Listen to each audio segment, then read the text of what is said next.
आज दया की मूर्ति, करुणा की मूर्ति द्रौपदी ने कहा, अर्जुन मेरे सहारे के लिए तो आप 5-5 पति हो, लेकिन तुम्हारी गुरु माँ की बस अश्वत्थामा के सिवा कोई नहीं है महाराज, इसे छोड़ दो। अर्जुन ने द्वारिका नाथ को इशारा किया, महाराज अब आप बताओ, ये तो हत्यारा है महाराज। भीमसेन की तरफ देखा, सब एक दूसरे की तरफ देख रहे हैं। तो भगवान ने कहा, महाराज कहा जाता है ब्राह्मण को मारना नहीं चाहिए। कहा महाराज ऐसा क्या कैसे दंड मिलना चाहिए महाराज? तो कहा इसे छोड़ो भी मत और इसे छोड़ भी दो। कहा इसके जो मस्तक पर मणि लगी हुई है महाराज वो निकालो, शिविर से बाहर कर दो। कहते हैं महाराज आज जैसे ही शिविर से बाहर किया, वो सब तो एक ही ऋण है, इनके वंश में कोई भी पानी देने वाला नहीं बचना चाहिए महाराज। और आज उत्तरा का जो गर्भ है महाराज, अभिमन्यु की पत्नी है महाराज, उत्तरा देवी के पर ब्रह्मास्त्र छोड़ दिया। इधर भगवान ने कहा, भगवान सब कुछ तो ठीक हो गया, अर्जुन को विजय प्राप्त हो गई महाराज, राजा बन चुके महाराज, मुझे क्या चाहिए महाराज? अब मुझे अपने द्वारिका नाथपुरी को लौटना चाहिए महाराज। और इस प्रकार जैसे ही कहा और जाने की तैयारी हुई और रथ पर बैठे ही समय आज उत्तरा रानी चिल्लाती चीखती हुई, हे द्वारिका नंदन, हे देवकी नंदन, हे भक्त वत्सल, हे पतित पावन, मेरी रक्षा करो, मेरी रक्षा करो। आज पूरा परिवार खड़ा है, उत्तरा ने किसी को नहीं पुकारा, कुंती मां खड़ी हुई है और कहा, महाराज बस आप इतना ही मांगना। जाकर के चरणों में गिर पड़ी, कहा विप्ताम संतोना सप्त तत्र जगत गुरु भगवतो दर्शनम यति सूर्या पुनर्दर्शनम। कहा आप मेरी रक्षा करो, मेरी रक्षा करो। कहा गर्भवती हूँ महाराज, आप मेरी रक्षा करो या ना करो, लेकिन गर्भ में जो शिशु पैदा है उसकी रक्षा करो।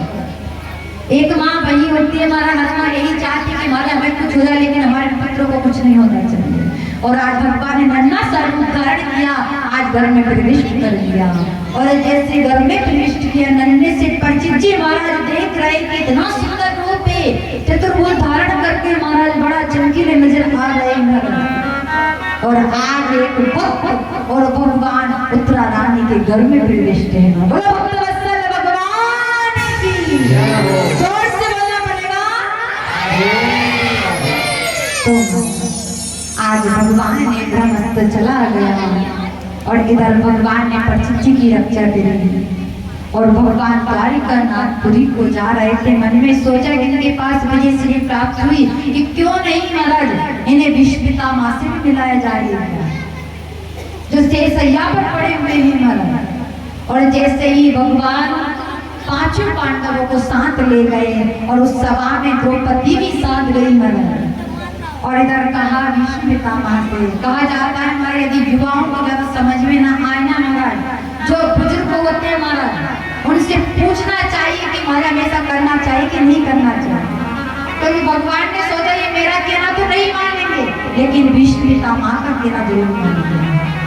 और आज जैसे ही आए विश्वपिता मां ने कहा, पांडव तुम भारत के राजा बन चुके हो, तुम्हारे पास सब कुछ हो ना, लेकिन ध्यान रखना महाराज यदि ज्यादा धन है तो उसे दान पुण्य में लगाना महाराज। यदि आप दान करोगे कितना महाराज, दान भी करो तो ऐसा करो या सदुपयोग हो महाराज। और यदि हर कहीं दान करोगे तो गलत रास्ते पे चला जाएगा, कहीं तो डॉक्टरों के पास, कहीं वकीलों, कहीं पुलिसों के पास चला जाएगा।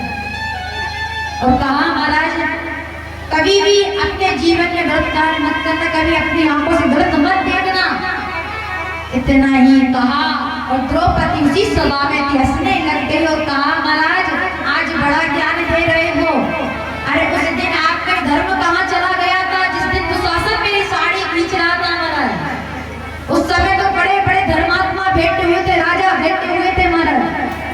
जब एक राजा नारी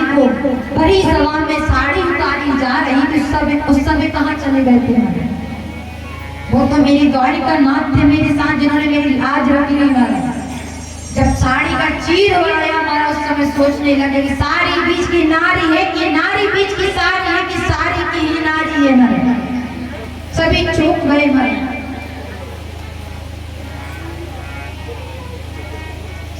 और उस समय द्रौपदी की जब तक दोनों हाथों में दम थी महाराज, तब तक बहुत कोशिश की, एक हाथ से भी पुकारा कि हे द्वारिका नाथ मेरी लाज रखो। भगवान ने कहा कि तो एक हाथ में दम है महाराज।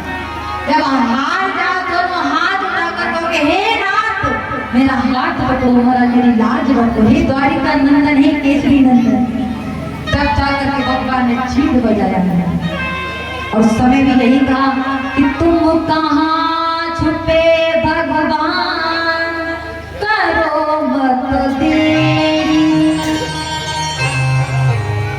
बिन काज आज महाराज लाज गई मेरी।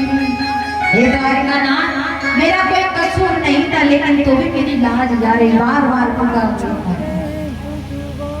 और कह रही हो कहाँ छुपे भगवान, करो मत देरी, दुख हरो द्वारिका शरणों में तेरी। पुकारा और द्वारिका नाथ आए और द्वारिका नाथ ने द्रौपदी जी का दुख को दूर किया। और उसी समय भीष्म पितामह रोने लग गए। कहा बेटिया इसी का परिणाम है क्या रिश्ते तैयार करा। और इस प्रकार सभी को समझ आया, सभी को ज्ञान दिया और कहा द्वारिका नाथ से प्रार्थना करें कि हे ठाकुर जी अब आप मेरे राम जी के सामने खड़े हो जाओ, और जब तक मेरे प्राण न छूटे तब तक सामने खड़े रहो।